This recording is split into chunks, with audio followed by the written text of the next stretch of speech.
Fala nação, sejam todos muito bem-vindos mais uma vez aqui ao nosso canal. Aqui você tem os reacts exclusivos do Mengão.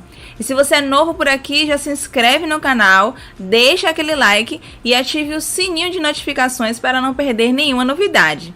E no final, deixa aqui embaixo o seu comentário dizendo o que é que você achou desse vídeo. Os links de todos os vídeos que utilizamos estão aqui na descrição, como créditos de direitos autorais. Pagou tudo. É o nosso amigo João Paulo, que está lá no Palmeiras, um baita profissional. Agora, quer ver uma coisa? O campeonato, às vezes, ele apronta umas surpresas. Vocês estão vendo ali, ó. Até tá ali, o Igor, o Falcão está falando no telefone com o Ancelotti. Falando do Vitor Roque. Ó, dá uma olhada aí no futebol brasileiro. Tá em choque, Ancelotti. Olha só, o primeiro lugar é o Flamengo. Terceiro lugar é o Bragantino. E o quarto lugar é o Cruzeiro. Isso. Olha os 3 próximos jogos do Palmeiras. É interessante. Olha só o que... não se espera. Olha, pô, Falcão, olha ali, pode você ver a tabela ali. Eu estava olhando aqui, lembrando o primeiro nome daquele ponta direito do Barcelona, que é o segundo nome dele é Lamine Yamal. Aquele hoje é o maior jogador de futebol E fiquei olhando o Estevão agora. Não tem nada igual. Fiquei agora olhando o Estevão, né? Tem uma cara mais um parecido. O Estevão tá indo pro Chelsea, né? É, mais um parecido. Depois do Mundial aquele de Clubes, guri ele vai pro Chelsea. Aquele é um Mas fenômeno. olha só o campeonato apronta. O Palmeiras é primeiro, o Flamengo é segundo, o Bragantino é terceiro, o Cruzeiro é quarto. Agora, dia 18... O Palmeiras joga com o Bragantino, no dia 25 joga com o Flamengo e no dia 1º de junho joga com o Cruzeiro, ou seja, por aí ele está jogando com o que hoje é o terceiro, depois o que é o segundo, depois o que é o quarto. Olha que pega, gente. Na cabeça do torcedor do Palmeiras está assim, mas também se ganha os 3, vai embora. Faz uma grande gordura. Quer ser o primeiro em pontuação, para ter a vantagem. Sim, ao contrário do Flamengo, vamos falar do Flamengo. Difícil do Maracanã, que caprichou muito na marcação, mas faltou um certo... Eles estão errando um passe de uma forma que não combina muito com a categoria do jogador. Você não acha, não? Eu acho, cara. Apesar da gente tá... É um sofrimento gourmet, de certa forma. Porque ganha ali de 1-0, um gol bem no começo, né, do nosso querido Arrascaeta. É isso que eu quero falar do meio. Vamos lá. Mas depois a gente não conseguir sair desse 1-0... É um sofrimento gourmet, de certa forma. Porque a gente, que nem o jogo que a gente empata também na Libertadores, que a gente achou que ia atropelar, né? E terminou com o Flamengo se defendendo para segurar a posição. Se tu faz um gol e tá ganhando de 1-0 e tu não tem nenhum risco de tomar um empate, é diferente. O problema é que tu faz 1-0, mas tu tá com o adversário em cima de ti para ganhar, fazer o jogo do empate. Pois então aí a gente fica, meio desesperado. Mas pegou um baita time, um time que tem um treinador que tem um time nas mãos, o Bahia, muito bem treinado pelo Rogério Ceni. Olha, o Rogério Bahia, pelo que eu sei, já começaram as conversas da renovação. E não se esqueçam que o Bahia hoje, ele pertence ao Grupo City. Essa coisa de SAF, essa coisa pertence ao Grupo City, que é do Manchester City, que é dirigido há tantos e tantos anos pelo Guardiola.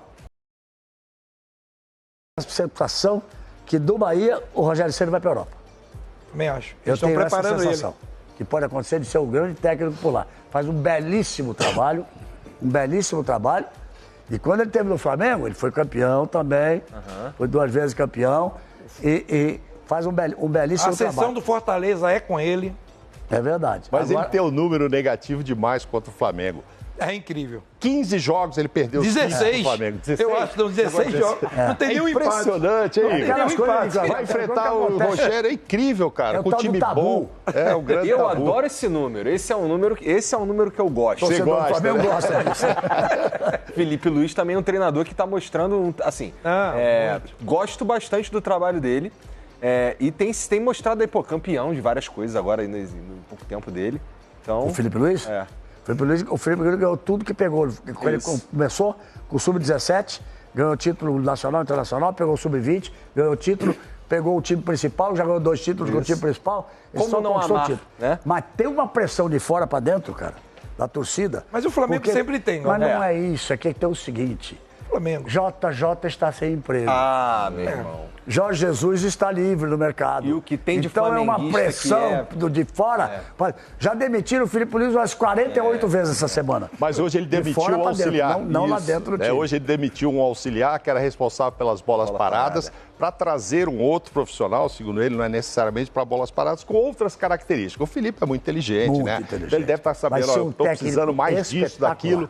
Aí, para mim é o futuro treinador da nossa seleção. E sabe que o grande... A gente precisa ter paciência com ele. O grande sonho dele, ele me falou gravando comigo, também no podcast. Você gravou com ele? Chegou a gravar com ele, não? Ainda não. E cara, agora fica mais difícil ainda, né? É uma entrevista maravilhosa, cara. Galvão consegue. O Galvão consegue. É uma entrevista maravilhosa. E ele me disse assim, o meu sonho é a Orelhuda. E como ele não joga mais, a Orelhuda é a taça da Champions League. Que tem aquelas duas coisas, se ela é chamada de Orelhuda. E dizia o seguinte, ele não joga mais. Então, ele está pensando em ser técnico na Europa de algum time. Eu acho que um dia o Simeone vai sair do Atlético de Madrid, está lá 38 jogos já de técnico, não são 38, mas quase 20 já. E ele disse que aprendeu muito com o Simeone. E ele, porque ele foi a 2 finais... Dá para ver que ele aprendeu bastante. Ele foi a duas finais. A primeira, o Atlético ganhava do Real Madrid por 1-0 até os 47 do segundo tempo. E aí aquele... Sérgio Ramos fez de cabeça, foi para a prorrogação, o Real Madrid meteu 2 gols. Depois a segunda foi nos pênaltis. Então ele tem... Quando ele diz meu sonho é ganhar o Orelhudo, só pode ser como técnico. Ele está avisando por lado de lá e não por lado de cá de seleção brasileira. Mas o que eu queria falar, Paulo Roberto, você jogou numa época também, o meia, o camisa 10, bem lá do Pelé lá atrás, aí passa pelo Rivelino, e aí vai seguindo, e vai passando por tanta gente. Roberto, não vai para centroavante. Estou falando de meia. Aí chega no Zico, e vai, cada um nós vamos ficar falando. Disseram que o meia, camisa 10, tinha sumiu no futebol brasileiro. Mas porque o Neymar é mais atacante, mais pela esquerda, não é essa posição do meia solto. Aí aparece um uruguaio, tal de Arrascaeta, é meia e artilheiro do Campeonato Brasileiro. Tá com quantos gols que ele tem em 8 jogos? 7. Tem 7 gols. Pra você ter uma ideia, o Palmeiras tem 9 gols, eu acho que, no campeonato. 7 marcados por estrangeiro.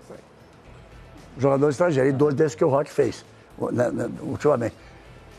Ele é o meia que estava faltando, Falcão? Eu acho que ele é um... O cara que jogava com você no Internacional,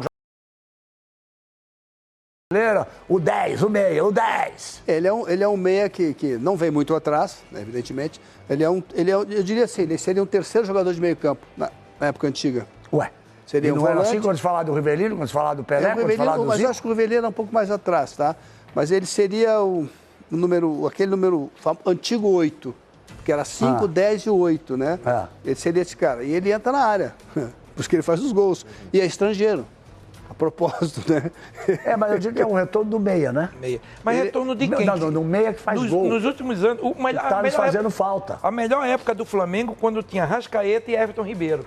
Esses caras faziam a diferença no meio campo. E o Gerson. Quando você tem um meio campo com esses 2 caras, é sinônimo de título. Quem você vê? O Depay hoje, no Corinthians, é um cara que tem essa qualidade. Brasileiros não tem.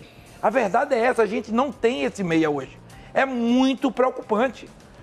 Me diga um meia brasileiro... Tem o Alan Patrick. Sim, ok, o Alan Patrick, mas você tem que aproveitar, cracaço, o Alan Patrick, então, mas você tem que testar, Falcão. Você precisa convocar. Mas um meia na seleção, a gente não tem. Um meia em clubes. Aí eu faço uma pergunta. O meia da seleção deveria ser o Neymar se recuperando, jogando, se você tem... Porque o Rafinha no Barcelona hoje, aquele negócio de jogar direito, acabou. O Yamal que joga pela direita, ele joga pela esquerda pro meio e vem buscar a bola e vai na área, pisa e vai pra frente. O Barcelona joga no 4-2, aí uma linha de 3, que é o Yamal, aí no meio me foge o nome, e o Rafinha. E na frente o jogador. O foge o nome é Lewandowski. Só que.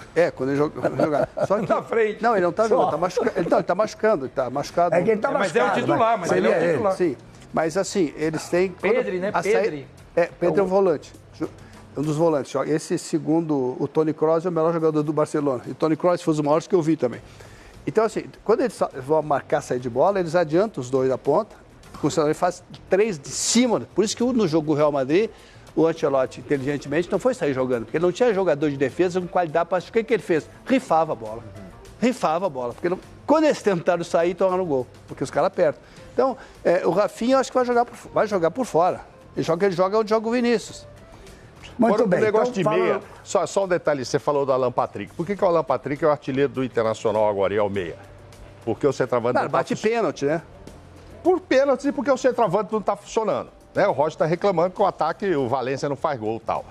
No Flamengo está sendo o Arrascaeta, porque o normal seria ser o Pedro que voltou há pouco tempo. Porque se o Pedro está lá... mas o Pedro o tempo que ele ficou parado, pelo que ele já jogou, ele está com 4 gols no campeonato. Não, exato. Então, o normal até o final do ano que ele pegue. Ou seja, é sempre o 9, é o centroavante. No Palmeiras, ficou tanto tempo sem 9, aí o Veiga, o artilheiro do ano e tal. Meia. Então, meia, às vezes, tem quando o 9 Quem chega de trás como meia, Mauro? Hein? Quem chega de trás como meia tem mais facilidade de olhar o buraco de trás para entrar. Sim, mas na história do Campeonato Brasileiro, você pegar todos os artilheiros, você tem o Zico lá em 5º lugar, o resto é tudo centroavante. Roberto Dinamite fez mais gol, Romário. É o Túlio, é o Romário, é o Edmundo. 9. Em geral, é o Edmundo. Entendeu? Meia para chegar à Mas artilharia. É o 9 porque tem chegada dos meia para ajudar ele a fazer os gols. Ok, eu estou dizendo o Arrascaeta, é anormal agora o Arrascaeta, o meia, está sendo o artilheiro do brasileiro. Você fala porque você falou. O Zico é o 5º, antes dele tem Roberto Dinamite, que infelizmente já não está mais nem aqui com a gente. Claro. Infelizmente se foi. Você falou do Roberto Dinamite, você falou do Zico. Meu amigo Romário. Você falou do Romário, você falou do Edmundo. Estou falando em número geral de gols. Só gente boa. Agora, vamos lá.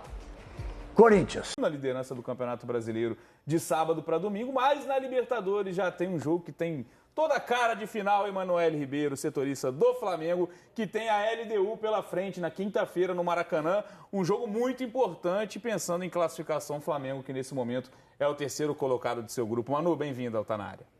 Ei, Bené, boa noite para você, para todo mundo no estúdio, para quem acompanha o Tá Na Área com a gente aqui. Uma semana decisiva para o Flamengo de trabalho, o Flamengo que precisa vencer os seus próximos 2 jogos na fase de grupos da Libertadores para não deixar escapar a classificação para a fase mata-mata da competição. Nos últimos anos, o Flamengo, em algumas edições, sofreu, deixou para decidir a classificação na última rodada e agora vai ter 2 jogos em casa, novamente precisando vencer, fazer um saldo de gols significativo, Bené, para não deixar também escapar aí essa classificação que está com certeza no planejamento da diretoria, né? A gente tem visto nesse início de temporada agora 2 Flamengos diferentes. Um Flamengo no Brasileiro, que é o vice-líder da competição, está com 17 pontos, tem um saldo de gols muito bom, de 13 gols, melhor saldo do Campeonato Nacional. Na Libertadores, um Flamengo diferente, um Flamengo que não tem conseguido as vitórias, um Flamengo que tem apenas 3 gols em 3 jogos, que tem um saldo de gols ruim no momento, saldo de 0,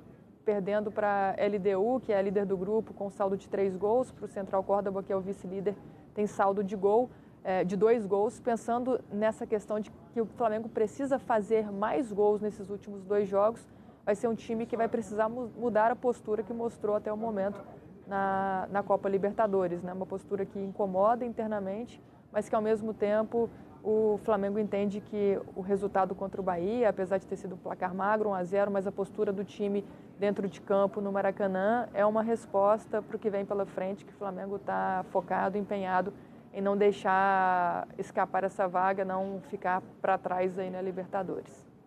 Acho que a Manu tocou num ponto importante, né? E talvez seja o que incomode um pouco o torcedor, principalmente nos últimos resultados. Acho que tanto contra o Central Córdoba na Argentina, principalmente no Maracanã, mas postura, né? Porque é um time que, tecnicamente, se a gente olhar para os adversários do grupo do Flamengo, tecnicamente tem um elenco muito melhor. Já jogou muito mais bola do que todos esses adversários. Mas no enfrentamento, em alguns momentos ali, faltou essa postura, trazer competitividade ao time que chega agora, faltando 2 rodadas, precisando vencer esses jogos, né? A meu ver, basicamente, nos 2 jogos contra o Central Córdoba. E esses 2 jogos foram absolutamente problemáticos e fora da curva, principalmente a derrota no Maracanã. Isso é inacreditável que o Flamengo tenha conseguido fazer isso. Não gosto de falar em soberba, mas eu acho que talvez tenha faltado ali um pouquinho de foco.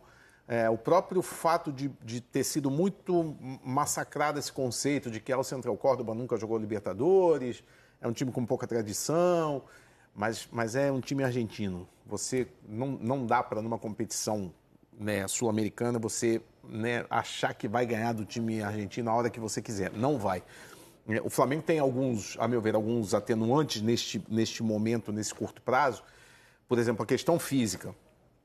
O Flamengo fez uma sequência, ele foi jogar em São Luís do Maranhão contra o Botafogo da Paraíba, depois ele vai para Belo Horizonte para pegar o Cruzeiro, depois ele viaja para a Argentina para pegar o Central Córdoba, ou seja, ele atravessou o continente para jogar com um pouco tempo de diferença. Ok, em alguns jogos contra o Botafogo ele poupou jogadores, mas mesmo assim é um desgaste. Só que o combinado não sai caro, todo mundo sabe que é assim, o desgaste, o calendário é igual para todo mundo, então o Flamengo tem que resolver isso.